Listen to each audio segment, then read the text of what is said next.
그러면 어떤 걸 선택해야 돼요? 그건 당연한 얘기 아닌가요? 사업 해보셨어요? 장사나 사업을? 그러니까 경험이 있는 분이 질문이에요. 다 안 해줘. 간이과세자가 너무 유리한데 다 안 해줘.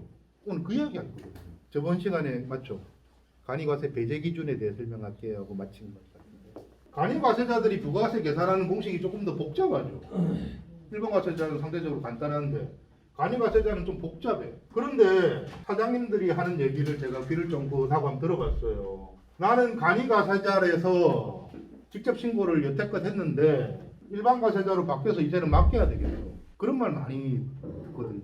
근데 부가세 계산은 간이과세가 더 복잡한데, 복잡한 것도 혼자 있는데 왜 간단하게 일반 과세 맡겼는데 왜 맡길까요? 간이과세자일 때는 혼자 신고를 했대요. 네, 계산이 더 복잡한데. 근데 매출이 커져서 일반 과세자로 바뀌었어. 그러니까 이제는 맡겨야 되겠대. 세무대리인한테. 매출 계산은 더 쉬워졌는데 일반 과세가 더 쉽죠. 구하는 게. 세무에 대해서 조금 이제 알면 알수록 생각이 많이 바뀔 거예요. 어떻게 창업을 시작해야 되고, 창업 전에 세무에 대해서 배우는 게 너무 중요하다. 제가 질문 하나 할게요.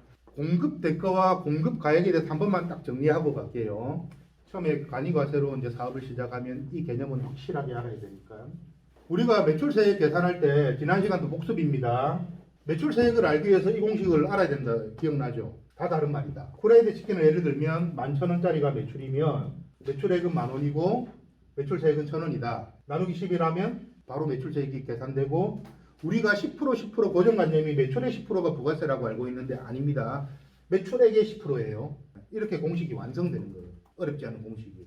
이 공식을 왜 알아야 되냐면 얘 뭐 하려고? 얘를 알기 위해서 이 공식이 필요하겠죠. 그러면 이 공식을 알면 어떻게 공급대가 공급가액을 구별하냐면요. 얘는 매출이에요.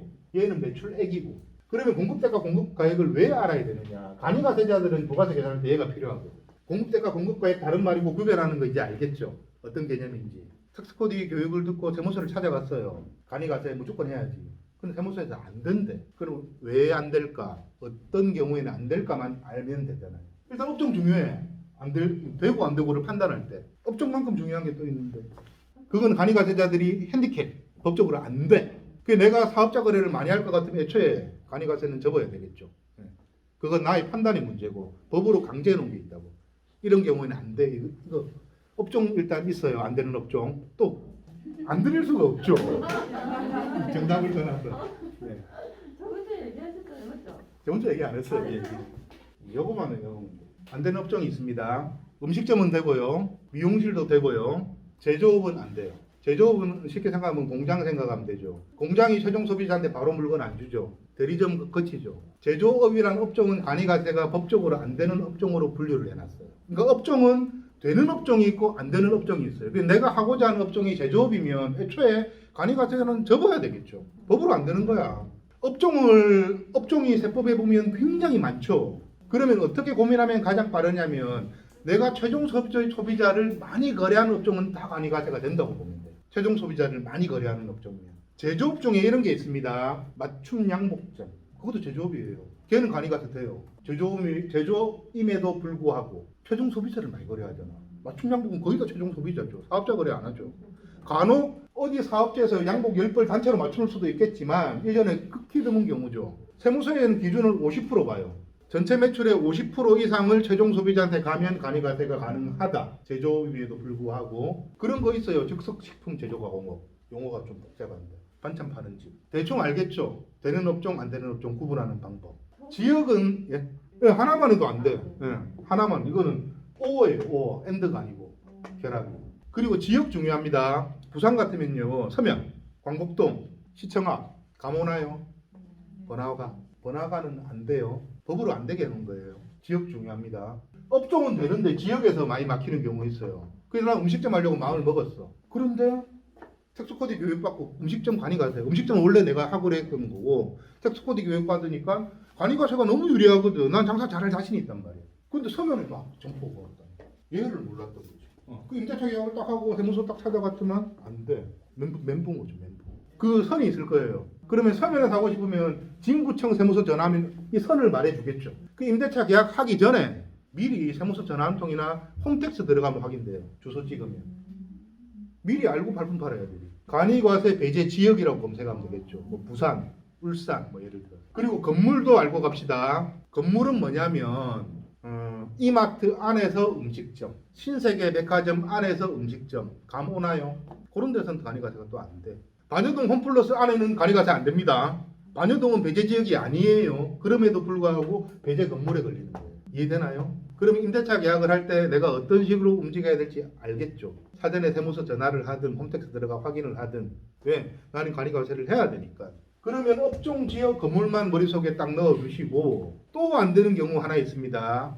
보통 먼저 창업할 때 보면요. 빈 건물에 들어가는 경우도 많지만 하던데 하는 경우도 되게 많아요. 권리금 주고 하던데 뭐 이렇게 많이 들어가지고 식당, 통닭집 예를 들면 나는 통닭집 하고 싶어서 통닭집을 계속 알아봤는데 어떤 통닭집이 권리금 진짜 싸게 나왔는 거야. 그리고 지역도 반여동이네. 그래서 그 집을 권리금이 싸니까 덥석 인수를 했어. 그리고 이제 세무서 찾아가 사업자 등록을 간이가세를 딱 내려고 했는데 안 돼.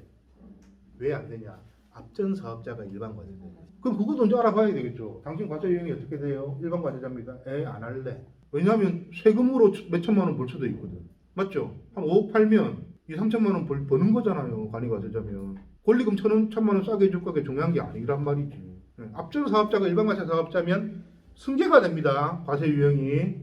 저는 개인적으로 이게 참 개떡 같은 법이라고 생각하는데 앞전 사업자가 진짜 장사의 신이래가지고 매출이 많아져가 일반 과세자로 바뀌었을 수도 있잖아. 사람이 바뀌면 왜 그게 승계가 돼야 될까? 저는 이게 참 고쳐져야 될 것 같은데 제가 뭐 대단한 사람이 아니라서 맞죠.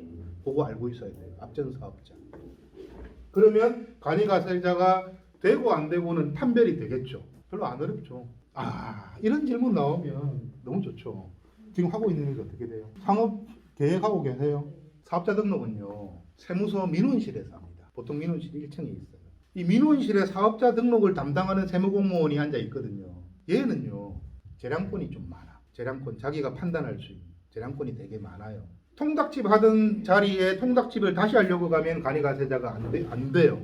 그런데 통닭집 하던 자리에 내가 옷을 팔 거야. 예를 들어서. 옷을 소매업으로 등록해서 최종 소비자한테 팔 거야. 옷집. 그럼 간이과세자가 됩니다. 앞전 사업자를 승계하는 게 아니죠. 통닭집에 상호 바꿔서 통닭집 되는 거잖아. 근데 통닭집 하던 자리에 옷집 할 때는 되는 거예요.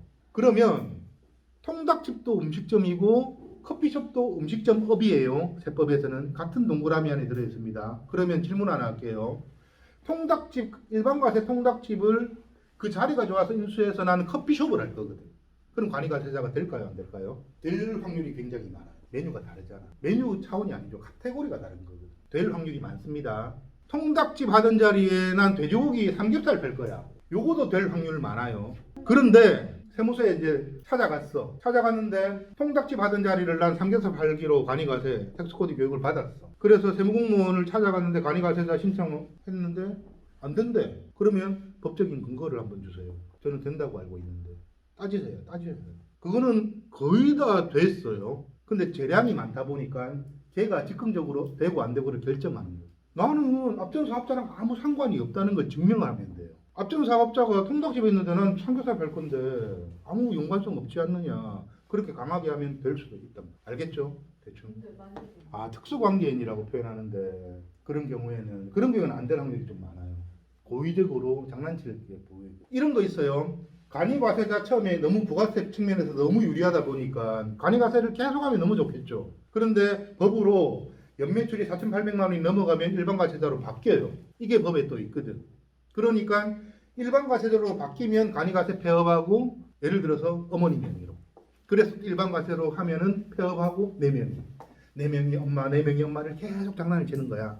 그럼 계속 간이과세자로 남겠죠. 폐업하고 신규업. 그걸 불과 5년 전까지만 해도 가능했어요. 그렇게 하는 사람이 있었어. 똑똑하지. 아주 똑똑한 양반. 근데 이제는 그렇게 못해요. 장난치는 거 이제는 잡겠다고 했거든. 지금은 그렇게 하면 큰일 납니다. 세무조사 나와요. 그치? 앞전서. 전전은 중요하잖아요. 바로 앞에. 지금은 그렇게 장난치면 안 돼요. 예전엔 그렇게 장난을 많이 치기도 했어요. 지금은 그렇게 장난치다 걸리면요. 간이과세자로 적용했던 부가가치세를 다시 역으로 일반과세로 계산해서 세금 다시 물려요. 거기에 가산세 20%까지 부담해서. 지금은 그렇게 하면 안 됩니다. 안 돼요. 본인이 메뉴만 바뀌는 건 안 돼요. 반대로 처음에 간이과세 시작했는데 매출이 4,800만 원이 넘어가지고 일반과세자로 바뀌었어요. 그런데 이제 이런 코로나 같은 영향으로 다시 매출이 4,800 안으로 들어왔어. 그럼 다시 간이과세로 또 바뀌어요. 이해되나요? 근데 처음부터 일반 과세자로 시작했어요. 근데 코로나 바람에 매출이 4,800만 원 아니야. 간이가세 안 바뀝니다. 요거는 단지 매출이 높아졌다고 법인 전환은 아닙니다. 결론은 그거는 오해차로 이렇게 됐다 생각드릴게요. 아니요, 애초에 일반 과세로 시작하는 게 애초가 중요해요. 제일 처음에 최초의 간이가세로 출발을 해야 그게 왔다 갔다 할 수 있는 거지. 처음부터 일반 과세는 뭐 아무것도 없는 거예요. 가능해요, 그거는. 네, 근데 보통 샵이 어떤 사람들이 많이 하냐면요. 네일샵, 반영구, 피부 이런 사람들이 샵인샵 많이 들어가요. 미용실 안에. 그 사람들은 안 돼요. 간이가세자가 피부, 네일 이런 업종이 사치 향락 업종으로 분류가 돼요. 그래서 여기 업종이 걸리는 거야. 이 얘기를 안 드렸구나. 헤어는 간이가 되는데 손톱은 간이가 안 돼. 이게 우리나라 현재 세법이에요. 말도 안 되는. 근데 법이 그런 거로. 네일은 간이가 안 되는데 헤어는 간이가 됩니다. 그런 얘기 좀 들어요.